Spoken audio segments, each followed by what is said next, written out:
पुराने समय की बात है। एक राज्य में एक राजा राज करता था।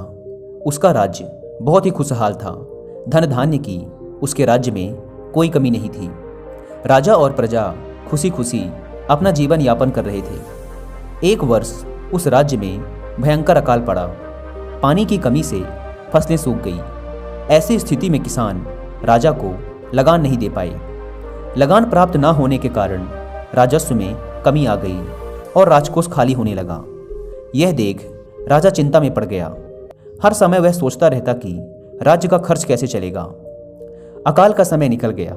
स्थिति फिर से पहले की तरह सामान्य हो गई, किंतु राजा के मन में चिंता घर कर गई।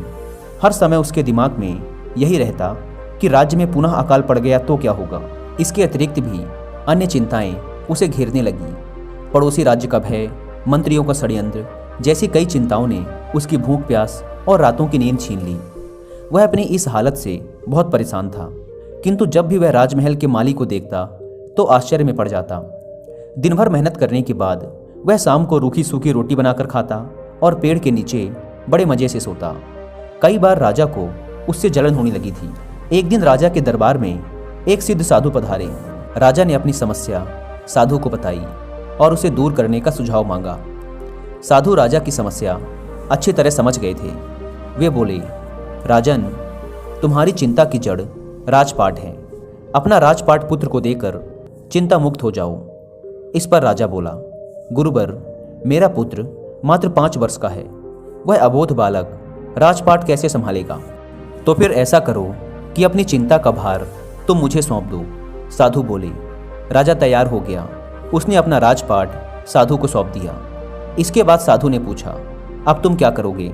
राजा बोला, सोचता हूं कि अब कोई व्यवसाय कर लूं, लेकिन उसके लिए धन की व्यवस्था कैसे करोगे? अब तो राजपाट मेरा है, राजकोष के धन पर भी मेरा अधिकार है। साधु बोले, तो मैं कोई नौकरी कर लूंगा। राजा ने उत्तर दिया, ये ठीक है, लेकिन यदि तुम्हें नौकरी ही करनी है तो कहीं और जाने की आवश्यकता नहीं, यही नौकरी कर लो। मैं तो साधु हूँ, मैं अपनी कुटिया में ही रहूँगा।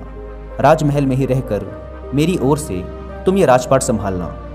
राजा ने साधु की बात मान ली और साधु की नौकरी करते हुए राजपाट संभालने लगा। साधु अपनी कुटिया में चले गए। कुछ दिन बाद साधु पुनः राजमहल आए और राजा से भेंट कर पूछा, कहो राजन, अब तुम्हें भूख लगती है या नहीं, और तुम्हारी नींद का क्या हाल है? गुरुवर, अब तो मैं खूब खाता हूँ और गहरी नींद सोता हूँ। पहले भी मैं राजपाट का कार्य करता था, अब भी करता हूँ, फिर ये परिवर्तन कैसे? ये मेरी समझ के बाहर है। राजा ने अपनी स्थिति बताने के साथ ही प्रश्न भी पूछ लिया।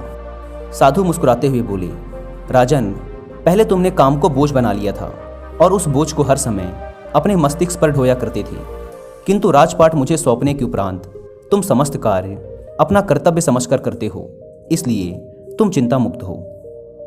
तो दोस्तों, इस कहानी की सीख ये है कि जीवन में हम चाहे जो भी कार्य करें उसे अपना कर्तव्य समझकर करें, ना कि बोझ समझकर।